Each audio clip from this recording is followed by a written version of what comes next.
There we go. At the end, if I can, I'm going to try to show you that I am without patch today.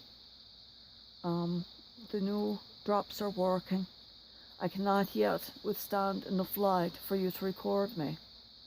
I just tried it, but the light here is insufficient. I am all shadow. So,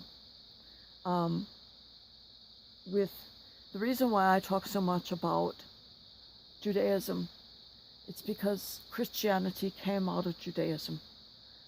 So many of our traditions are from the Jewish faith. And there are some that I still wish we had taken from the Jewish faith. Like I spoke yesterday of Yom Kippur. I still wish we had that. So on to today.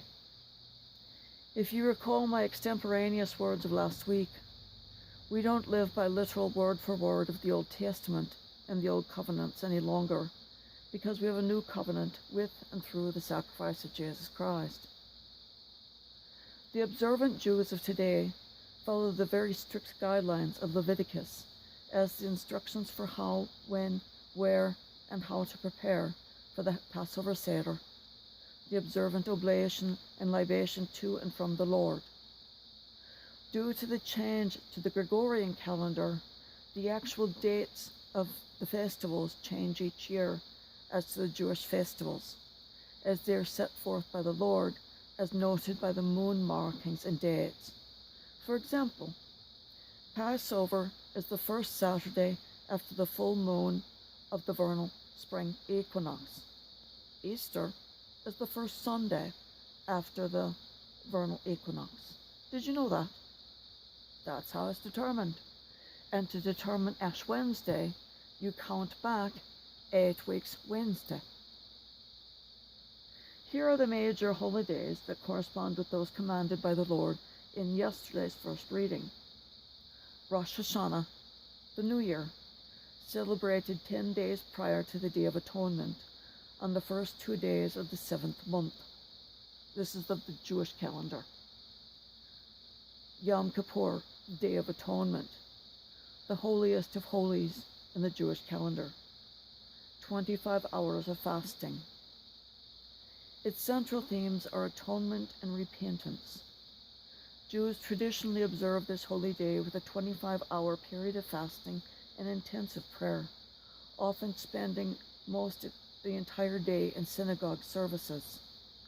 Yom Kippur completes the annual period known in Judaism as the Holy High Days, or sometimes the Days of Awe, Sukkot. This is the Feast of Booths, or the Feast of Tabernacles. This again was another one of those festivals the Lord required. This is the first of 3 days when Jews are commanded to make a pilgrimage to the temple in Jerusalem.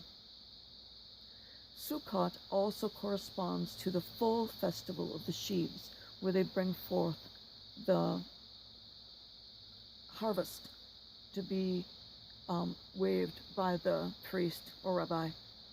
There is a fall festival of sheaves and a spring festival of sheaves, so that if you're in the southern hemisphere versus the northern hemisphere, that sort of stuff. The other 2 days when you are commanded to make a pilgrimage to the temple in Jerusalem are Pesach, otherwise known as Passover, and Shavuot, otherwise known as Pentecost.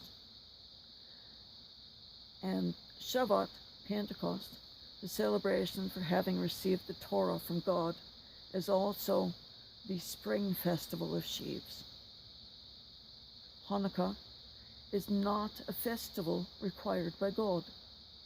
He has nothing to do with that. This was created by humans to commemorate the rededication of the Second Temple after the Maccabean revolt in the 2nd century BC. God did not command this. Man created it. Purim, another one created by humans, God did not command it.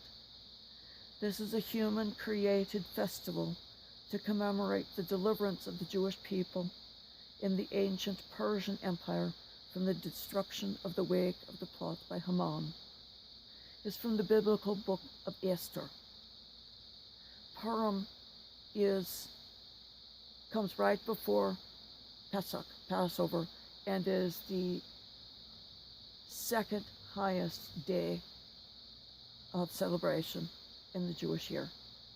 Pesach, Passover, commemorates the story of the Exodus, in which the ancient Israelites were freed from slavery in Egypt.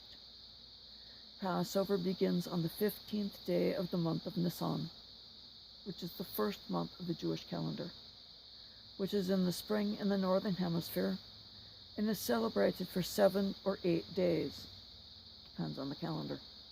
It is one of the most widely observed Jewish holidays. Sort of like there are Jews that are like Christians. They only go to temple for Yom Kippur and Pesach. Just like there are Christians that only go to church at Christmas and Easter. You know what I mean? Same sort of thing.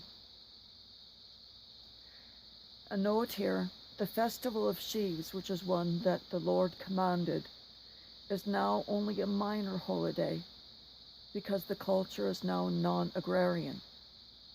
It occurs in accordance with the area's seasons of harvest.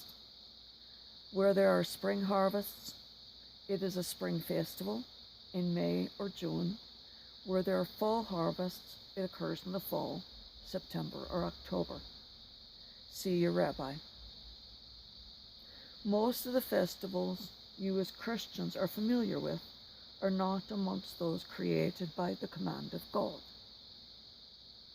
Shabbat commands requirements for all Jews, regardless if they are conservative, Orthodox, or Reform.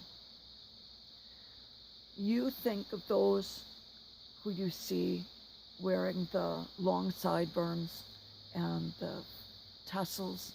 Those would be conservative or Orthodox. Those who do not wear the kippah, the men wearing the little skull cap, they would be Reform Jews.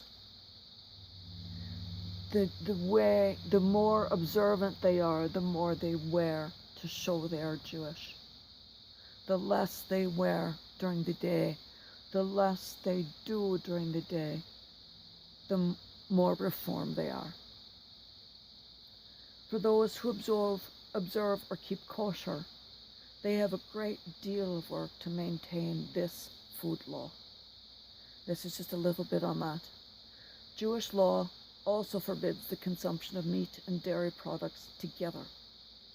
But there's a waiting period between eating meat and eating dairy, which varies by the order in which they are consumed and by the community, and can extend for as much as 6 hours. So if you ate a piece of meat, you could not eat a piece of cheese for up to 6 hours. The making of dishes, the serving utensils, the ovens, may make food forbidden that would otherwise be kosher. Utensils that have been used to prepare non-kosher food and dishes that have held meat are now used for dairy products were under the food forbidden under certain conditions. Furthermore, all Orthodox and some conservative authorities forbid the consumption of processed grape products, wine, made by non-Jews due to ancient pagan practices of using wine in rituals. This is only for conservative and Orthodox. Some conservative authorities permit wine and grape juice made without rabbinic supervision.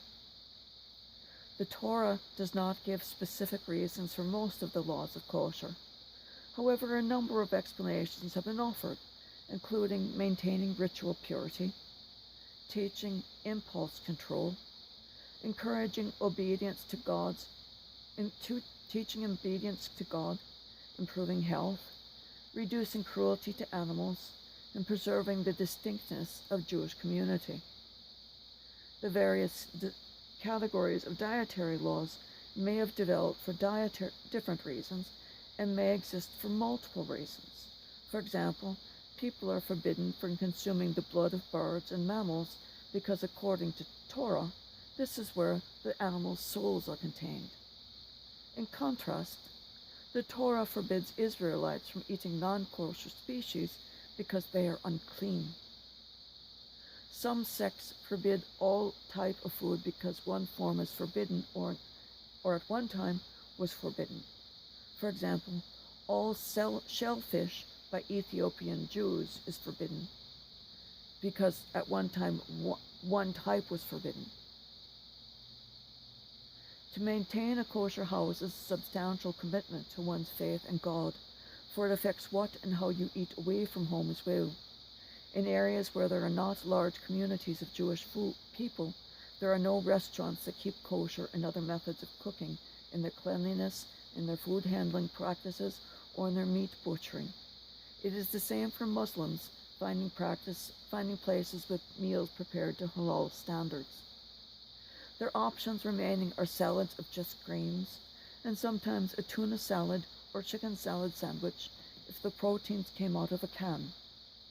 All canned tuna is kosher and halal. All canned chicken is butchered kosher and halal, which are nearly identical requirements, and are cooked kosher. These carry a seal showing it is parev, okay to kosher, which is a U or a K in a circle, meaning observed by a rabbi and declared parev, or okay kosher. And here's a side note. Faye Kellerman has an observant, conservative Jewish detective as her main character, and his wife is in the story with him as kind of his assistant detective, as the focus of her entire series of a very popular and quite good detective novels.